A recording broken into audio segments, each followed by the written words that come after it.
At waterproof yan. Ate, kuya, G-Shock, 150, 150 na lang. At waterproof yan. Ate, kuya, G-Shock, 150, 150 na lang. At waterproof yan. Ate, kuya, G-Shock 150, 150 pesos. Alright. So dito sa area na to, huwag ka magkakamali magtanong. Kasi kapag nagtanong ka dito, kukulitin ka talaga nilang bumili. Diba? So huwag ka magkatanong unless na bibili ka. Otherwise, kulitan na lang kayo. So ito yung mga nakapwesto dati sa loob ng Tutuban. I think binigyan sila ng government ng ng LGU ng pwesto dito sa labas. Para naman syempre makapagpatuloy sila sa pagtitinda. Kagaya ng mga sapatos na yan. Mga class A yan na imitation. So matagal na panahon na hindi rin talaga yan na pigilan ng government natin. Kasi yung mga imitations na yan ay part pa rin ng economy natin yan. Yun nga lang, underground economy. But nevertheless, syempre ang pera nagsisirculate pa rin sa economy natin, kahit na underground economy yan. Dahil nagpo-provide sila ng jobs, diba? At yung mga tao na yan, kapag kumikita, syempre bumibili din ng mga kailangan nila. So umiikot lang sa economy natin yung pera.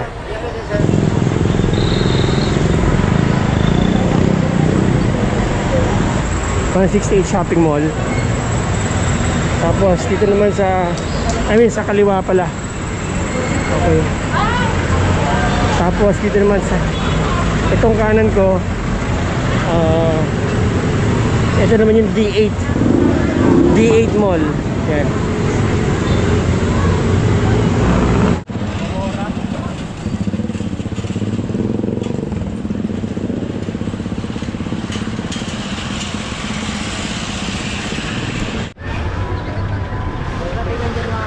Dito ang bilihan ng mga lona, textiles,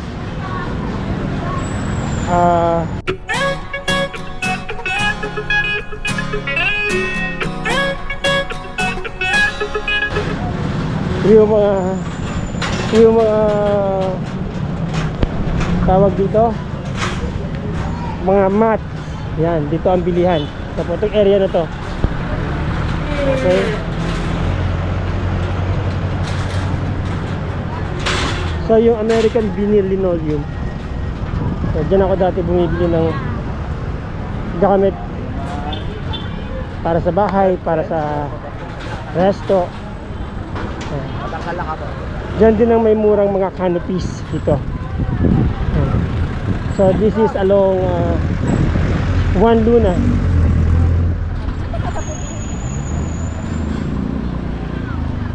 So Juan Luna Street, Binondo, Manila.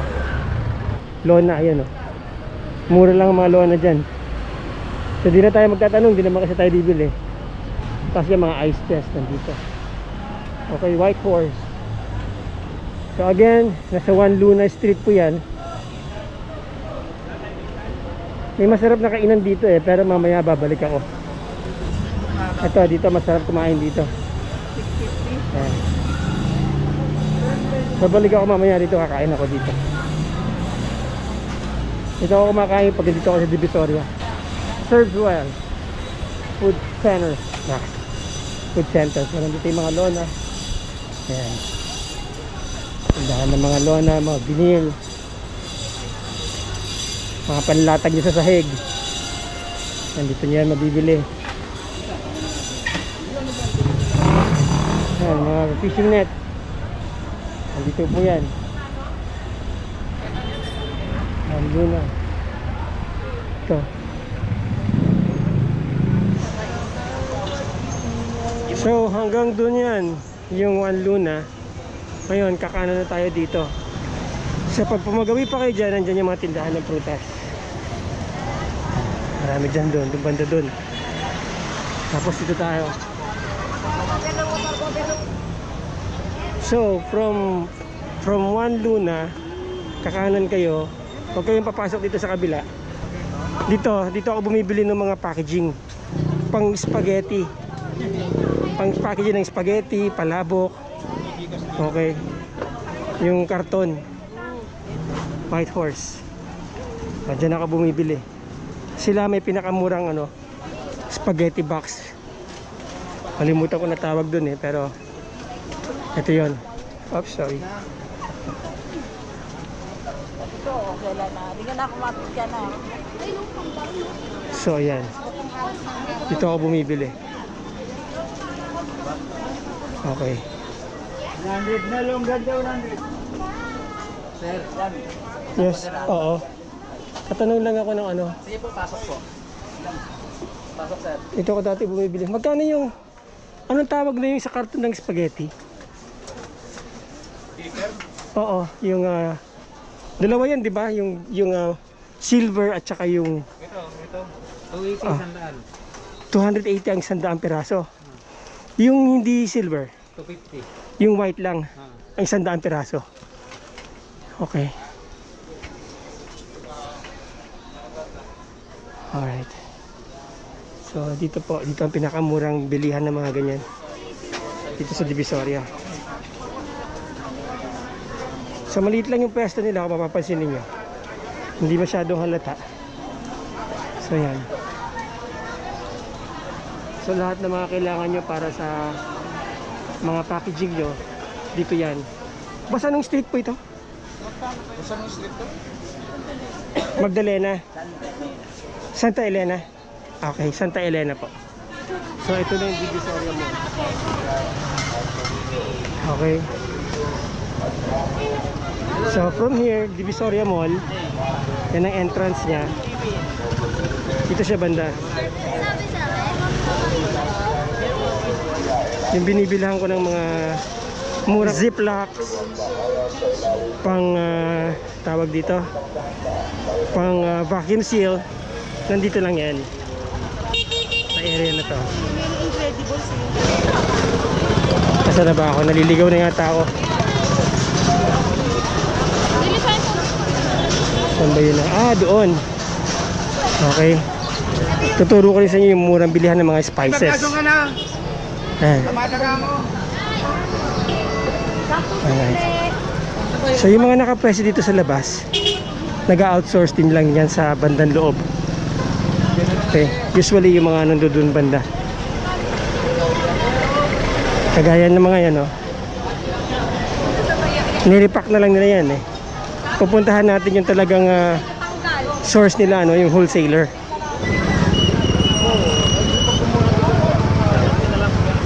Yung mga nasa area kasi banda rito, ina-outsource lang din na kagaya ng mga spices na yon. So may mga nabibilihan sila niyan banda na doon. So Santo Cristo Street, approaching na tayo ng Santo Cristo Street. Nasa corner tayo ng MD Santos Street at saka Santo Cristo Street. Okay. So saan na ba yung binibilang ko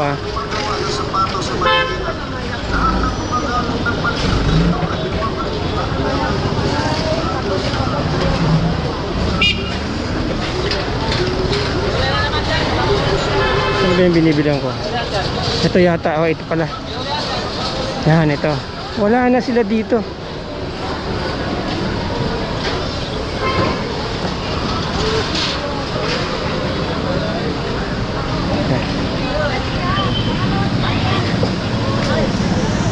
So dito ang wholesaler sa mga ganito. Kaya saan na yung mga binibilang ko dati dito ng packaging? Ano yung sir na packaging? Yung mga pang vacuum seal. Ha?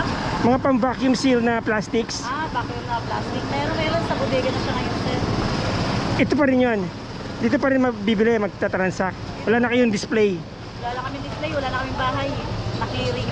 Okay. So kayo may pinakamura kasing nabibilihan ko Diba? Yung mga galing dito sa inyo din nag-outsource. 195. So yan, hanapin nyo lang si ate. Andito yung presyo nila, yung bilihan ng mga wholesale na mga packaging. May mga ziplocks, diba? Yung mga styro. Meron sir, kahit anong hanapin nila, meron dito. Ayun. Dito sila sa kanto ng Santo Cristo at saka M. de los Santos. Okay, thank you ate.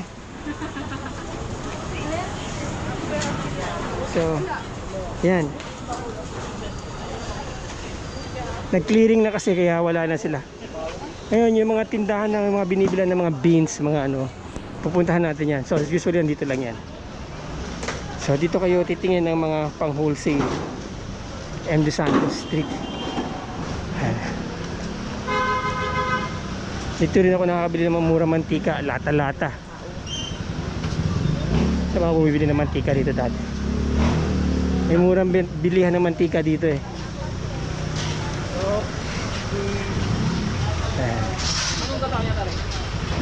So yung mga yan, yung mga needs nyo para sa mga tawag dito, mga palamig. Yan, dito yung area. So yan, nakita nyo yan, no? Okay. Yan pinakamurang mantika dyan. M. de Santos Street. Ayan. Dito sila. So, Hi guys! Hi vlog! hello! Andito yung area kung nasaan yung mga wholesale, no? Wholesale ng mga i-repack ninyo, kagaya ng mga yan, no? Andito yung mga wholesale sa bandang kabila, sa bandang likod. Yan, mga truck. Right. So ngayon, dati dito naman ako bumibili ng ito, kape. Asukal. So dati dito ako bumibili ng mga packaging. Okay. Mga plastic bottles. Tatanong lang kayo dyan, usually JBK Plastic Center. So nandito yan, mga murang sibuyas, bawang. Ito sa likod.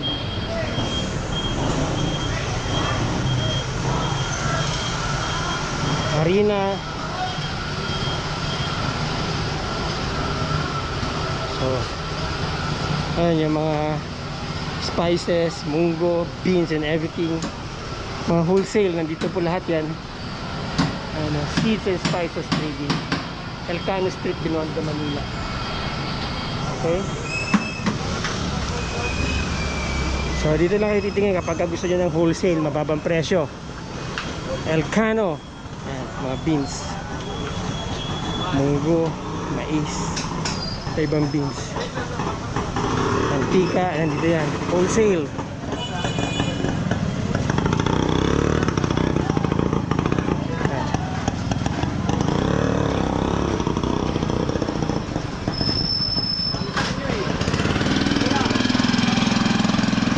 Mga plastic products, pero mas mura pa rin doon sa unang pinuntahan ko. Pero okay na rin ang presyo nila dito. So, dito lahat ng mga kailangan ninyo. Hindi ko na makita yung binibilang ko ng nire-repack ko ng mga candies. Nandito lang yun, eh. Mga food colorings, malagkit. Yan, sa Elcano. Sibuyas, bawang, nandyan yan. Yan, mga generic na kanton. Alright, Chinese talaga yan, no? Ayan, no? Hipon. Lasang hipon siguro yan. Ayan. Dito lang kayo pupunta, guys, no? Kapag kailangan nyo ng ano, mga wholesale na mga presyo na nakita nyo kanina. Nandito lang yan. So, banda doon, palabas na ng ano yan, highway. Dulo na ng recto. Alright. So Divisoria Mall. Okay, Santo Cristo ito. So, puntahan natin yung binibilihan ko ng magandang quality at murang mga kitchen or restaurant equipment.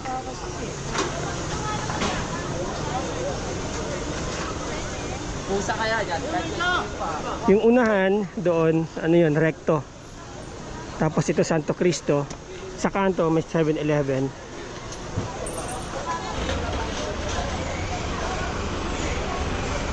So ang landmark nila, Santo Cristo, Recto, Metrobank, 7-Eleven. Okay. Tapos ito yung name ng store. So yan. Blue. Ito. Luminar Kitchenware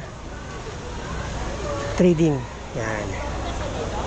So dito ako bumibili ng mga kitchenwares dati. Ayan. So halos lahat dito niyo makikita. Mga gamit niya sa restaurant. So Pwede na, wala na yun. ayan. Kompleto na yun. May cream na may